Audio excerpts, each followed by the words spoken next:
আসসালামু আলাইকুম। আশা করি সবাই সুস্থ আছেন এবং ভালো আছেন।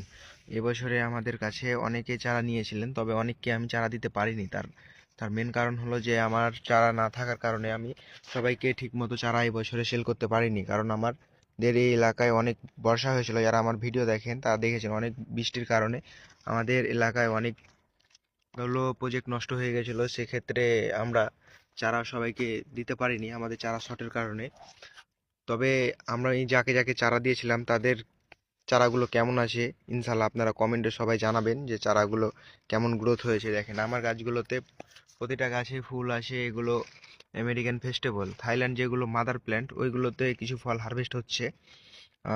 থাইল্যান্ড মাদার প্ল্যান্ট এমনিগুলো সবগুলোতেই ফল হারভেস্ট হচ্ছে এখন। তবে এগুলো হলো আমেরিকান ফেস্টিভ্যাল, এগুলো দেখেন কি পরিমাণে গ্রোথ এসেছে, ফল ফল ফুলও দেখেন কি পরিমাণে আসছে। তবে আমি চারা সেল করি না। গত